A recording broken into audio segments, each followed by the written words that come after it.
One of the issues with sensorimotor OCD is people get very obsessed and panicked by their own bodily actions. I think sometimes people become very self-conscious of them, as if they're swallowing or they're blinking or they're breathing is kind of bothering other people.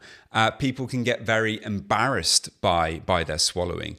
You know, there's this belief that other people must be paying attention to it, that perhaps you're swallowing in a kind of wrong way or a loud way or and a kind of offensive or horrible way in some way. And other people are attuning to that. They're noticing it. They're judging you for it. So often at the heart of OCD, there is this sense of shame, this sense that other people will judge you because of it and are going to dislike you. You're not going to be accepted. You're going to be excluded from the group somehow. And, I think there is often this kind of embarrassment that comes up with sensorimotor OCD. Of course, a lot of the time we don't want to tell other people about it because we're fearful of their judgment. What will they think of this thing that I'm stuck on? Other people have big problems in their lives. Maybe they have this issue or that issue happening. And that's, a really awful thing. And here I am, and I'm getting obsessed about my blinking or my swallowing. Why am I like that? What is wrong with me? Why can't I just get a grip on this? And we shame ourselves. We get very, very hard on ourselves. And the same thing seems to happen with this kind of embarrassment of our bodily actions around other people.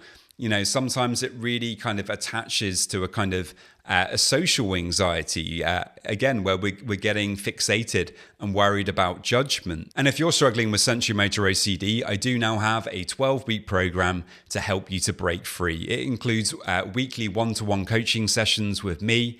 It also includes videos, worksheets, meditations. There's also an optional weekly group session.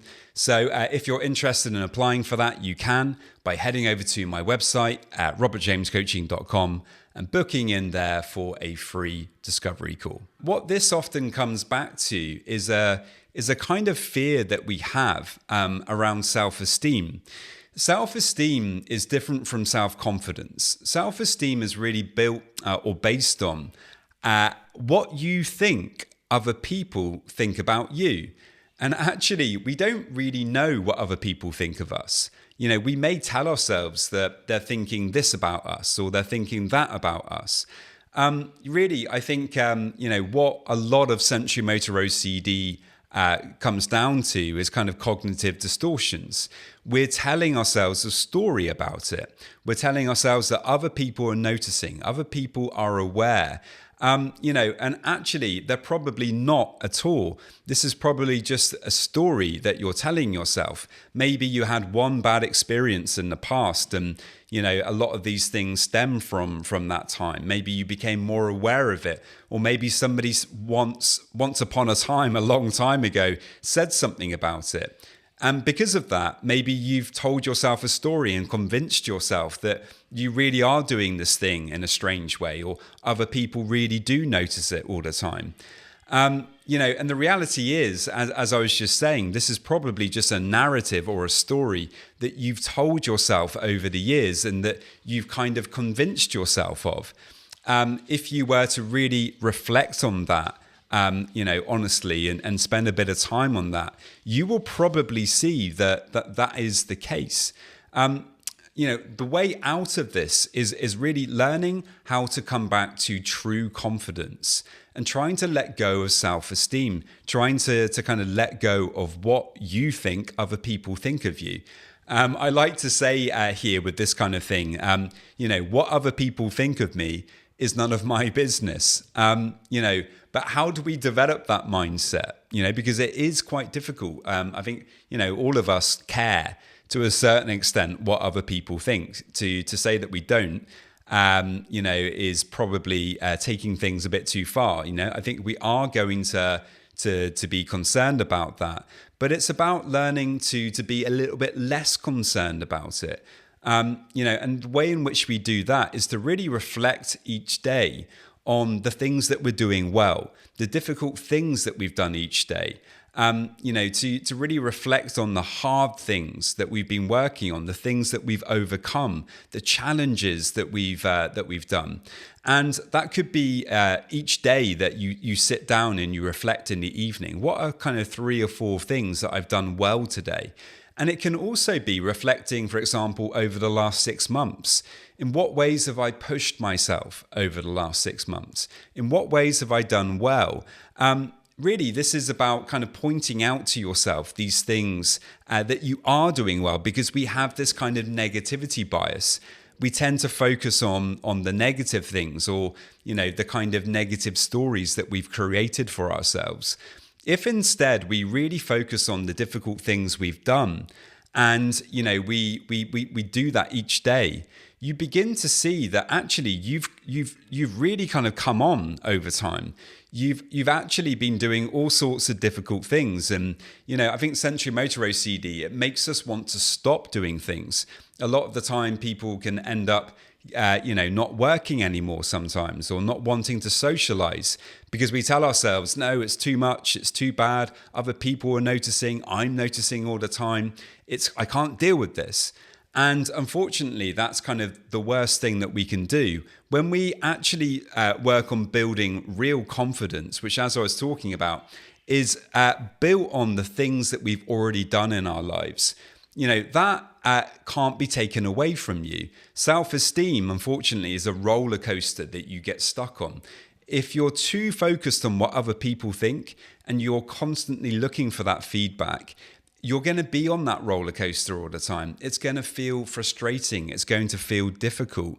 But if you can instead learn to be more compassionate with yourself, learn to recognize that actually, you're doing good things.